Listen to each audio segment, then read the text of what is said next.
राधे राधे। मुकुंद भक्ति चैनल में आप सभी का हार्दिक स्वागत है। आज हम आपको पौष पुत्रदा एकादशी की व्रत कथा सुनाएंगे। एक बार की बात है, धर्मराज युधिष्ठिर कहने लगे कि हे भगवान, आपने पौष कृष्ण एकादशी अर्थात सफला एकादशी का महात्म्य बताकर बड़ी कृपा की है। अब आप कृपा करके मुझे पौष माह के शुक्ल पक्ष की एकादशी के विषय में भी बतलाइए। इस एकादशी का क्या नाम है तथा इसके व्रत का क्या विधान है, इसकी विधि क्या है, इसका व्रत करने से किस फल की प्राप्ति होती है और इसमें कौन से देवी देवता का पूजन किया जाता है। कृपा करके यह सब विधान पूर्वक मुझे बताइए। भगवान श्री कृष्ण बोले, पौष माह के शुक्ल पक्ष में आने वाली इस एकादशी को पौष पुत्रदा एकादशी कहा जाता है। इसमें नारायण भगवान की पूजा की जाती है। विधि पूर्वक इस व्रत को करना चाहिए। इस चर और अचर संसार में पुत्रदा एकादशी के व्रत के समान दूसरा कोई व्रत नहीं है। इसके पुण्य से मनुष्य तपस्वी, विद्वान और लक्ष्मीवान होता है। इसकी मैं एक कथा आपको कहता हूँ, सो तुम ध्यानपूर्वक सुनना।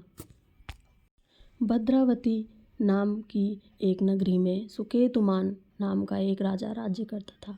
उसके कोई पुत्र नहीं थी। उसकी स्त्री का नाम सैव्या था। वह निपुत्री होने के कारण सदैव चिंतित रहा करती थी।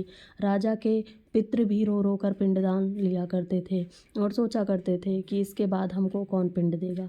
राजा का भाई, बांधव, धन, हाथी, घोड़े, राज्य और मंत्री, इन सब में किसी से भी इससे भी संतोष नहीं होता था। वह सदैव यही विचार करता था कि मेरे मरने के बाद मुझको कौन पिंडदान करेगा। बिना पुत्र के पितरों और देवताओं का ऋण मैं कैसे चुका सकूंगा। जिस घर में पुत्र ना हो उस घर में सदैव अंधेरा ही रहता है। इसलिए पुत्र उत्पत्ति के लिए प्रयत्न करना चाहिए। जिस मनुष्य ने पुत्र का मुख देखा है वह धन्य है। उसको इस लोक में यश और परलोक में शांति मिलती है, अर्थात उनके दोनों लोक सुधर जाते हैं। पूर्व जन्म के कर्म से ही इस जन्म में पुत्र, धन आदि प्राप्त होते हैं। राजा इसी प्रकार रात दिन चिंता में लगा रहता था। एक समय तो राजा ने अपने शरीर को त्याग देने का निश्चय किया, परंतु आत्मघात को महान पाप समझकर उसने ऐसा नहीं किया। एक दिन राजा ऐसा ही विचार करता हुआ अपने घोड़े पर चढ़कर वन को चल दिया तथा पक्षियों और वृक्षों को देखने लगा। उसने देखा कि वन में मृग, व्याघ्र, सुअर, सिंह, बंदर, सर्प आदि सब भ्रमण कर रहे थे। हाथी अपने बच्चों और हथनियों के बीच घूम रहा था।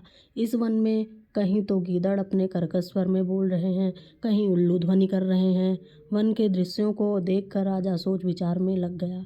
इसी प्रकार आधा दिन बीत गया। वह सोचने लगा कि मैंने कई यज्ञ किए, ब्राह्मणों को स्वादिष्ट भोजन से तृप्त किया, फिर भी मुझको दुख प्राप्त हुआ, क्यों?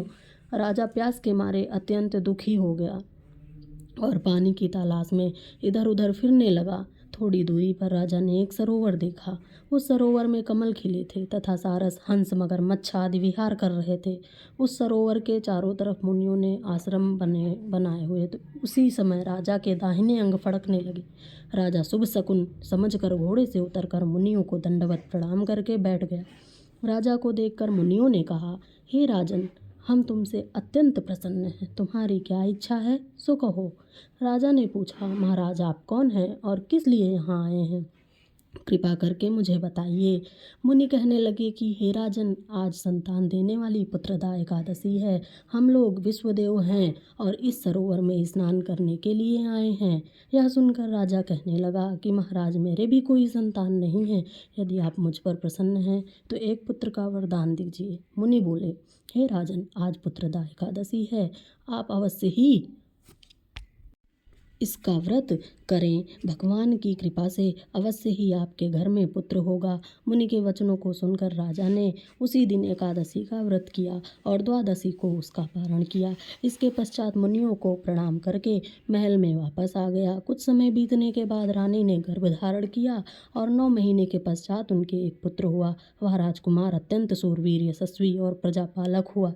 श्री कृष्ण बोले, हे राजन, पुत्र की प्राप्ति के लिए यह व्रत अत्यंत कारणकारी है, अत्यंत ही कल्याणकारी है। बोलो कृष्ण भगवान की जय हो।